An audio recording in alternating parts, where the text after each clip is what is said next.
Expect a cold start on Thursday with sunshine through some high, thin clouds. Good Wednesday night, East Tennessee. David Aldrich, Captain Accurate here from the Captain Accurate Weather Command Center. Well, all is quiet tonight, although big difference from last night because we had all that rain moving in. Further north, the snow comes alive to the sound of cold air, pours over some warm waters of the Great Lakes, and all of a sudden they have lake effect snow bands once again with more rain across parts of New England. But all is quiet across the deep south. Over 30 tornadoes occurred in the last 24 to 36 hours in places like Georgia, Mississippi, Alabama, and Louisiana. A tragic situation in some cases because of a lot of property damage. But the rain in Knoxville came in pretty sizable for Tuesday. We picked up over an inch, 1.16 precisely at McGee-Tyson. And then since midnight through this morning, we picked up another inch. So a grand total of 2.18 inches of rain. That's pretty sizable. Biggest rain we've had in quite some time. We had over an inch back on the 15th of November. But when you look at this in the bigger picture, because I like to do that for you, July was a very soggy month. Because of those gully washers, those summer thunderstorms, we averaged more than about 5.25 inches of rain. And this was an above average July, almost 7 3/4 of an inch. Wow. But then August it turned dry, around 2.5. September turned dry, less than 2.5. And then October, by that point we were talking drought. Oh, it's so dry. 1.98, one of the few years, because we don't have that many, in our historical record where we had less than 2 inches of rain in October. November comes in this month closer to average. Now we're now averaging about 1.78 below since September 1st, so we're still dry. But for the calendar year, we're over an inch above normal. All things considered, we've had a dry stretch over the last couple of months. No argument here. Now, the average or the actual rainfall over the last 24 hours is a rolling 24-hour period. We picked up what I shared with you, but this is just a sample of where we've been in the last 24 hours. Many of us getting some hefty rain, especially in the Southern Valley, where 2-3 inches or more was commonplace. 59 was our high temperature around 9:30 this morning. Then we got colder. Then we fell to 48 just before noon. And then we kind of leveled off. But anyway, 55, the normal high, record high 75 some time ago. But it's 57, Oak Ridge and Morristown, the early highs today. And it was 63 this morning in Sevierville before it got colder throughout the afternoon. And those high temperatures, obviously, are not going to be that high tomorrow. We'll be in the upper 40s. Now, I wanted to recap for the last day of hurricane season. That's today. Hurricane season, as you may know, runs from June 1st through November 30th. There has been some push to make it start in May because we've had an occasional storm in May. And I believe they're putting extra staff at the National Hurricane Center in May, but they still label it as the official starts June 1st. But back in May, the experts from NOAA and Colorado State, they have a very, very strong hurricane program there for meteorology students. They expected 19 named storms.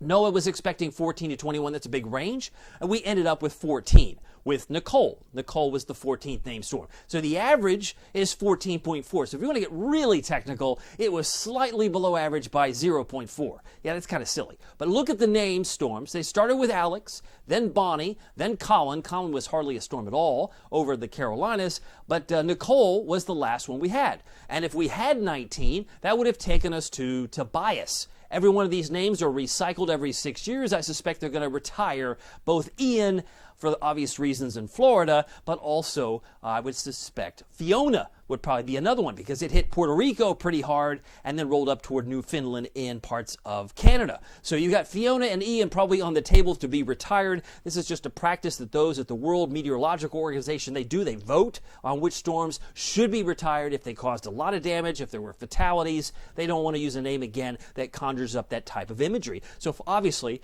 a lot of storms, but could it be considered average or slightly below average? I'll let you decide. Hurricane season ends today. You can see the crisscross applesauce south of Orlando. We, of course, had some of the remnants of Nicole come up here, too. That gave us some rain as well. Headlines for us, sun through high clouds tomorrow.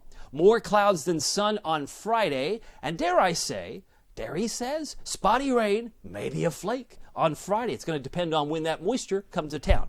And I think the best chance for a flake may be either the Plateau or the Smokies. It's possible. I'll throw it out there, but there is that opportunity for a snowflake or a mixed bag of precipitation could develop in spots. Not a cloud to find, at least for this evening. I do expect a mostly clear overnight, as some high clouds will suddenly appear, as I like to call it, cirrus appearance tomorrow morning. When you wake up, you say, oh, there they are, because you couldn't see them at night. But there is still obviously a lot of snow moving across the Great Lakes. That's the radar. Take a look. We had a tornado down in Georgia that occurred this morning. One of the many that occurred in the last 24, 36 hours. But this one was caused damage to a barn. Had quite a bit of snow reports, as you can see, in the Rockies as well. That's one element to talk about. I'll just pick and choose maybe one or two here, but 2.5, 9 inches of snow. Snowfall fell there up in the Pacific Northwest, 4.5, 6.5. What about Minnesota? They had maybe a little bit more or less, maybe 2 inches here. Parts of Wisconsin, hardly measurable, 2.5. So it just depends where you are. Eventually, we're going to get it down here in time. I think we'll see some snow in December. That's just me. All right, here's the futurecast. A big bubble, no trouble, high pressure moving across Missouri. We're going to find bright sun, high thin clouds as the strength of this high will begin to slide to the east, move toward Charlotte by 5 o'clock tomorrow. And then watch how this develops for Friday. When I'm talking about a spot of rain, look at Bowling Green. That's in the morning. If it's east of Bowling Green and it's around the plateau, it could cause maybe a little bit mixed, maybe a little mixed bag, as some models would suggest. Here's midday, a little passing shower in between, say, Jacksboro, Caryville, maybe La Follette, moving just north of Knoxville, and then heads toward the plateau and then heads toward the Smokies. Maybe a little bit of mix in the higher elevations, not out of the question. But then we move into Friday night, and that's when the next rainmaker really starts to take hold. There's 3 in the morning. And some of you might be thinking parades. And notice the front stalling. That's why it goes from blue, red, blue. It's stalling. So I don't think it's a slam dunk to assume that it's going to be gone by lunchtime. I think if it slows down, there's some models suggest it's still around by 2 o'clock in the afternoon. And this one takes it quicker to the east, but it could slow down. So we'll keep an eye on that and fine-tune it as we get closer to Saturday. But tonight, frosty cold, clear evening, mostly clear late. We're down to 25. In fact, lows will be about 22 Morristown. 23 Kingston, 24 for Oak Ridge and Clinton. Thursday's high about 49, mostly sunny. High clouds, winds about northeast 5 to 10. Looking for a high in La Follette at 47. 46 Morristown, Talbot, and White Pine. 49 for Maryville, Alcoa, Sevierville, Seymour in the upper 40s, about 51 for Tellico Plains, with some sunshine through some high, thin clouds. Here's your Captain Accurate Weather Authority forecast. I've had some modifications here, 56 for Friday, and with an abundance of clouds, more opportunities for rain, 60% chance of rain showers on Saturday, 20% chance on Sunday. It got us down to 50 now.